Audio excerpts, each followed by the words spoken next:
오늘도 값없이 베풀어 주시는 주님의 끝없는 은혜를 누리며 승리하는 꿈밀의 모든 분들이 되기를 소망합니다. 우리말에 식구라고 하는 말이 있죠. 같은 집에 살면서 끼니를 함께하는 사람 또는 한 조직체에서 함께 일하는 사람을 친밀감을 가지고서 부르는 그러한 표현입니다. 유독 전쟁을 많이 겪기도 했고요. 또 먹을 것이 많이 모자랐던 예전에 우리의 인사말에도 식사에 대한 물음들이 많이 있었습니다. 우리나라에 나왔던 영화들 가운데 식사는 잡섰어? 라고 하는 최근의 영화가 있었고요. 또 좀 오래된 영화이지만 밥은 먹고 다니냐 하는 이 식사에 대한, 먹는 것에 대한 그런 물음이 한때 유행하기도 했었습니다. 요즘은 뭐 밥 한 번 먹자라고 하는 말보다 차 한잔 하자라고 하는 말이 좀 많이 사용되기도 하지만요. 예전부터 언제 밥 한 번 먹자 이렇게 인사를 건네는 게 친한 사람들에게 그렇게 건네는 인사였었습니다. 같이 밥을 먹는다는 그 자체가 가깝다라고 하는 거예요. 불편한 사람하고 같이 마주 앉아서 밥을 먹는다고 생각해 보세요. 얼마나 불편하겠어요. 요새는 뭐 1인 혼자서 앉을 수 있도록 뭐 벽을 이렇게 앉고 칸막이도 되어 있고 그래서 조금 덜 불편할지 모르겠지만 보통 한 상에 4명씩 이렇게 앉게 되는데 모르는 사람이나 혹은 사이가 좋지 않은 사람이랑 그렇게 마주 앉아서 밥을 먹는다고 하면 아마 소화를 잘 시키는 사람도 체하고 말 겁니다. 예수님 곁에서 따라다니던 베드로, 다른 사람이 다 예수님을 배신해도 자신은 절대로 배신하지 않을 거라고, 또 자신 주님을 떠나지 않을 거라고 호언장담했던 그 베드로. 그러나 그는 예수님이 말씀하신 대로 닭이 울기 전에 예수님을 3번 부인했습니다. 예수님을 3번 부인하고 닭이 울었을 때의 베드로의 마음이 어땠을까요? 얼마나 자책했을까요? 베드로는 믿고 따르던 예수님은 이미 돌아가셨다고 생각했어요. 또 예수님이 말씀하신 대로 다시 살아난다 하시더라도 자기가 예수님을 3번이나 부인했던 그 모습 때문에 예수님을 다시 만날 면목이 없어가지고 터덜터덜 모든 것을 다 내려놓고 고향으로 돌아갔습니다. 그리고 거기에서 그 전처럼 먹거리를 해결하고 있었죠. 그런데 그곳에 예수님께서 말씀하신 대로 죽음을 이기시고 다시 살아나셔서 제자들을 만나러 오셨습니다. 자, 이때 베드로의 마음도 어땠을까요? 아마 그 앞전에 예수님을 배반하는, 저주하고 모른다고 했던 그 예수님을 등졌던 그때보다도 더 염치가 없다라고 생각을 했을 겁니다. 그런데 그러한 베드로에게 예수님이 먼저 다가오십니다. 그것도 자신을 배신하고 떠났지만 밤새도록 수고한 그들을 위해서 직접 밥을 지어서 그들이 잡아온 물고기로 반찬을 해서 함께 식사할 수 있도록 해 주신 거지요. 밥을 차려준다라고 하는 것은요, 그 전에 깨어졌던 그 관계가 다시 회복된 것을 말합니다. 너희가 나를 배신하고 떠났지만 나는 너희를 버리지 않는다. 너희와 다시 그 관계를 회복하고 싶다라고 하는 예수님의 평화의 메시지인 거지요. 비록 제자들이 예수님을 배신하고 떠났지만 예수님은 제자들을 다시 불러 세워주십니다. 그렇게 아침을 먹고 난 다음에 예수님은 베드로에게 물으십니다. 요한복음 21장 15절 말씀 가운데 보면요, 예수님이 물으시죠. 요한의 아들 시몬아 라고 부르십니다. 자, 누군가를 부를 때 어떻게 부르느냐에 따라서 그 사람과의 관계가 나타나게 되어 있습니다. 제가 오산교회에서 사역을 할 때 청년들하고 같이 있었는데 저는 뭐 크게 그런 마음 없이 그냥 청년들을 이름을 다 불렀어요. 성까지 다 해가지고 불렀습니다. 근데 한 청년이 저한테 그러더라고요. 목사님 왜 이렇게 거리가 먼 것처럼 이름을 다 부르냐고, 성까지 왜 붙이냐고, 그냥 편하게 이름만 불렀으면 좋겠다라고 이야기를 하더라고요. 근데 그 전까지는 그렇게 생각하지 않았는데 그 청년이 저에게 그렇게 말을 하고 나니까 그렇게 느낄 수도 있겠더라고요. 그래서 그 다음부터는 조금 더 편하게 그냥 이름만 이렇게 부르면서 다가갔었죠. 가까운 사이일수록 이름만 부르는 경우가 많이 있고요. 불편한 사이일수록 성도 붙이기도 하고 뒤에 호칭까지 그렇게 붙이기도 하는 거지요.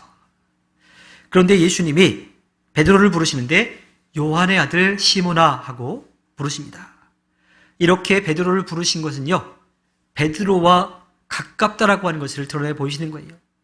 비록 베드로가 예수님을 등지고 떠났지만 그와의 그 관계를 멀리하지 않고 다시 가까워지고 싶다라고 하는 것을 표현하시는 겁니다. 요한복음 1장 42절에 보면요, 예수님께서 베드로를 부르시는 그 장면이 나오는데 베드로에게 이렇게 말씀하십니다. 너는 요한의 아들 시몬이구나. 앞으로 너를 개발하고 부르겠다. 그러니까 친밀감 있게 부르는 거예요. 아, 누구의 아들 너구나. 이미 들어서 알고 있어. 내가 너 어느 정도 알고 있어. 그럼 우리 가깝게 지내자라고 그렇게 부르신 거지.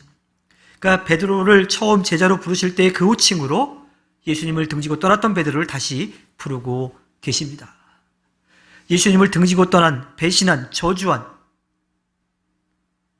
그 베드로의 무거운 마음을 예수님이 그 이름을 부르심으로 편안하게 해 주신 겁니다. 그리고 그 베드로에게 물으시는 거지요. 네가 이 사람들보다 나를 더 사랑하느냐. 요한복음 13장 38절에 보면요, 베드로가 예수님의 죽음에 대한 말씀을 듣고서 이야기합니다. 주님, 왜 지금은 내가 따라갈 수 없습니까? 나는 주님을 위하여서 내 목숨이라도 바치겠습니다. 마가복음 14장 29절에 보면 모두가 걸려 넘어질지라도 나는 그렇지 않을 것입니다. 곧 죽음에 대한 예수님의 말씀을 듣고서 베드로는 예수님이 죽도록 난 가만히 내버려두지 않겠습니다. 내가 목숨을 걸고라도 지키겠습니다. 또 다른 사람은 혹시라도 그것 때문에 걸려 넘어지고 배신하고 도망칠지 몰라도 나는 예수님을 떠나지 않을 겁니다. 라고 그렇게 호언장담했었죠. 근데 베드로는 어떻게 했어요? 예수님이 말씀하신 그대로 닭이 울기 전에 3번 예수님을 부인하고 저주했죠. 자, 그랬던 베드로에게 예수님이 다른 사람들보다 나를 더 사랑하느냐고 그렇게 물으십니다. 이것은요, 베드로에게 죄책감을 더 크게 갖도록 하려는 게 아니에요. 너 그렇게 얘기했는데 지금 이게 뭐야? 하는 그러한 이야기가 아닙니다. 그 장담을 지킬 수 있도록 베드로를 다시 세워주고 계시는 말씀입니다. 베드로는 예수님의 그 질문에 자신의 마음을 예수님이 아신다라고 대답합니다. 왜? 베드로는 예수님이 자신이 예수님을 배신할 거라고 하는 그 사실을 이미 다 알고 계셨다는 걸 체험했어요. 자기도 그럴 마음 추호도 없었어요. 정말 예수님에게 말씀드렸던 것처럼 예수님이 죽도록 난 그냥 가만히 두지 않을 거고 다른 사람은 다 버려도 난 버리지 않을 거라고 그렇게 마음을 다짐했었는데 결국은 예수님이 십자가에 못 박혀 돌아가시는 그 과정 가운데, 붙잡혀가는 과정 가운데 예수님이 말씀하신 그대로 예수님을 3번이나 부인하고 저주한 것을 그는 체험했거든요. 그러니까 예수님을 속일 수 없다라고 하는 것을 그가 알았던 거예요. 그래서 베드로는 예수님에게 더 이상 할 말이 없고 예수님이 내 마음을 아십니다. 제가 잘못한 거 인정하는 거 아시죠? 제가 예수님을 사랑하는 거 아시죠? 라고 하는 뜻으로 예수님이 나의 마음을 아신다라고 그렇게 말하고 있죠. 그때 예수님은 베드로의 그 대답을 들으시고 예수님의 양떼를 돌보라고 말씀하십니다. 마태복음 4장 19절에 보면요, 예수님께서 제자들에게 말씀하시죠. 나를 따라오너라. 나는 너희를 사람을 낚는 업으로 삼겠다. 예수님이 제자들을 부르신 이유는요, 그들에게 어떠한 능력을 주기 위해서 부른 게 아니에요. 그들에게 뛰어난 것을 가르쳐주기 위해 부르신 게 아닙니다. 그들이 보고 듣고 체험한 것을 통해서 또 그들에게 주어진 일을 할 수 있도록 힘을 받아서 예수님을 알지 못한 이 땅 곳곳에 복음을 전해주기 위해서 그들을 불러 세워주신 거죠. 그래서 넘어지긴 했어도 다시 일으켜 세워주시고 주어진 일을 할 수 있도록 격려해 주시고 또 힘을 보태주시고 계십니다. 이것은요, 마태복음 28장 18절부터 20절에 나오는 말씀 있죠. 예수께서 다가와서 그들에게 말씀하셨다. 나는 하늘과 땅의 모든 권세를 받았다. 그러므로 너희는 가서 모든 민족을 제자로 삼아서 아버지와 아들과 성령의 이름으로 세례를 주고 내가 너희에게 명령한 모든 것을 그들에게 가르쳐 지키게 하여라. 보아라, 내가 세상 끝날까지 항상 너희와 함께 있을 것이다. 교육과 실천, 그것과 관련된 선교의 명령, 또 마가복음 16장 15절에 보면요, 또 예수께서 그들에게 말씀하셨다. 너희는 온 세상에 나가서 만민에게 복음을 전파하여라. 마가복음에서는 치유와 이적, 그것과 관련된 선교 명령이 있고요. 누가복음 24장 46절부터 49절에 보면 이렇게 기록되어 있다. 곧 그리스도는 고난을 겪으시고 사흘째 되는 날에 죽은 사람들 가운데서 살아나실 것이며 그의 이름으로 죄사함을 받게 하는 회개가 모든 민족에게 전파될 것이다 하였다. 예루살렘에서부터 시작하여 너희는 이 일의 증인이다. 보아라, 나는 내 아버지께서 약속하신 것을 너희에게 보낸다. 그러므로 너희는 위로부터 오는 능력을 입을 때까지 이 성령에 머물러 있어라. 즉 회심과 죄 용서에 관련된 선교 명령으로 누가복음이 마무리돼요. 그러니까 마태, 마가, 누가 다 각자 자기의 관점 또 그 편지를 받는 사람들, 이 글을 읽을 사람들을 생각해서 그렇게 하나하나 사역들을 좀 지정을 해가지고서 그 복음서들을 마무리하는데, 요한복음 기자는요, 그 모든 것들을 다 아우를 수 있는, 우리가 흔히 이야기하는 목양이라고 하는 것, 예수님이 먹여라, 쳐라, 돌보라라고 하는 그런 표현들 다 아우러가지고 이 목양의 중심을 둔 선교 명령으로 요한복음의 말씀을 마무리하고 있습니다. 그 이후에도요, 예수님은 나를 사랑하느냐라고 하는 질문을 2번 더 하십니다. 또 베드로도 예수님의 그 질문에 예수님이 아십니다 라고 대답을 하지요. 그 베드로의 대답을 들으신 예수님은 역시나 예수님의 양떼를 돌보라고 그렇게 말씀하시죠. 자, 그런데 같은 물음을 3번이나 던지신 예수님, 또 같은 질문에 3번이나 답을 한 베드로, 또 이때 베드로의 마음은 어땠을까요? 요한복음 21장 17절에 보면 예수께서 3번째로 물으셨다. 요한의 아들 시몬아, 네가 나를 사랑하느냐? 그때의 베드로는 예수께서 네가 나를 사랑하느냐 하고 3번이나 물으심으로 불안해서 주님께서는 모든 것을 아십니다. 그러므로 내가 주님을 사랑하는 줄을 주님께서 아십니다고 대답하였다. 예수께서 그에게 말씀하셨다. 내 양떼를 먹여라. 베드로의 마음이 어땠을까요? 좀 불안했을 거예요. 2번 정도야 한번 확인차 물어볼 수 있는데 3번씩이나? 내가 뭐 또 잘못했나? 그러한 마음이 들었을지 몰라요. 우리말 성경에도 뭐 어린 양떼도 먹여라, 쳐라 이렇게 좀 번역이 다르죠. 그 단어들이 좀 다르고 헬라어 원문에도 단어의 차이가 있습니다. 뭐 어린 양, 그냥 어린 양도 있고요. 또 사랑이라고 하는 그 말도 아가페와 필레오라고 하는 말로 좀 다르게 되어 있는데요. 뭐 그것을 가지고도 우리가 더 많은 이야기를 할 수 있지만 오늘 우리는 예수님이 3번 베드로에게 네가 나를 사랑하느냐라고 하는 물음을 하시고 베드로가 예수님이 내 마음을 아십니다라고 대답했던 그것에 좀 집중하고자 합니다. 죽음을 이기시고 다시 살아나셔서 자신을 등지고 떠난 제자들을 찾아가 아침밥을 지어주신 예수님, 그리고 호언장담했다가 겁이나 주랭랑을 쳤지만 염치불구하고 예수님이 내미신 그 화해의 손을 잡으려고 하는 베드로, 그 모습만 우리가 한번 이야기를 나누고자 합니다. 요한복음 21장 18절과 19절에 보면요, 예수님이 그 질문과 대답을 다 들으시고 또 명령도 하시고서 베드로에게 말씀하십니다.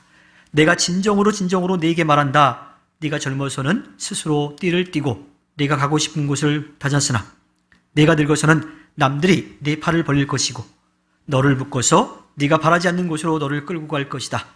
예수께서 이렇게 말씀하신 것은 베드로가 어떤 죽음으로 하나님께 영광을 돌릴 것인가를 암시하신 것이다. 예수께서 이 말씀을 하시고 나서 베드로에게 나를 따라라 하고 말씀하셨다. 베드로의 3번의 배신, 예수님의 3번의 물음, 베드로의 주님을 사랑합니다, 주님이 그것을 아십니다라고 3번의 대답을 했던 것. 예수님은 염치 없어 하는 베드로를 다시 이렇게 세워주시고 베드로가 자신에게 주어진 일을 할 수 있도록 격려해 주신 거예요. 3번의 부인과 3번의 사랑합니다라고 하는 고백. 그래서 베드로는 다시 일어날 수가 있었던 거지요.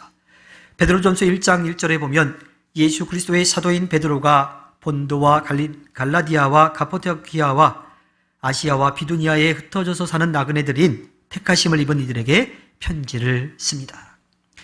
비록 넘어졌지만 다가오신 예수님을 다시 만나서 일으킴을 받은 베드로는요, 끝까지 자기에게 주어진 일에 열심을 냈습니다.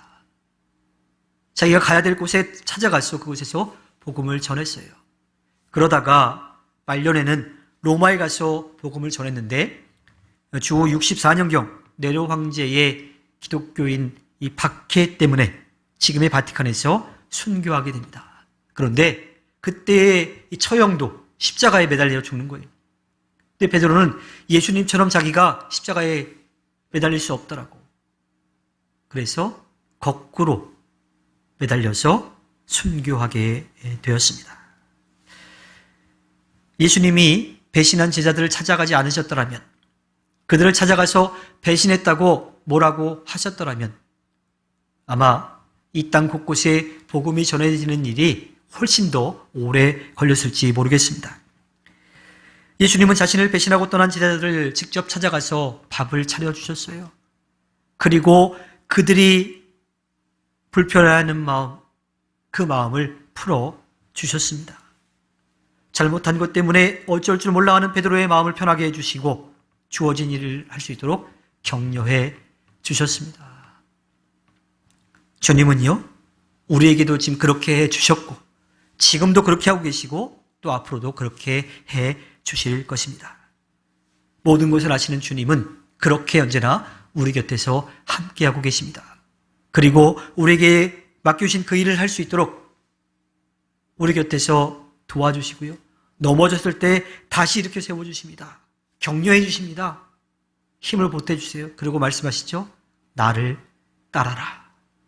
이제 우리가 해야 할 일은 주변의 상황과 형편이 어떠하든지 때로는 우리가 부족하고 연약해서 넘어질지라도 언제나 우리 곁에서 우리를 지키고 돌봐주시는 주님을 믿고 나를 따라라 라고 말씀하시는 그 주님을 의지하며 나아가면 됩니다. 우리를 사랑하시는 주님의 은혜를 마음껏 누리며 주어진 귀한 일들을 멋지게 해내서 주님께 기쁨을 드리는 꿈밀의 모든 분들이 되기를 주님의 이름으로 부탁드립니다. 기도하겠습니다.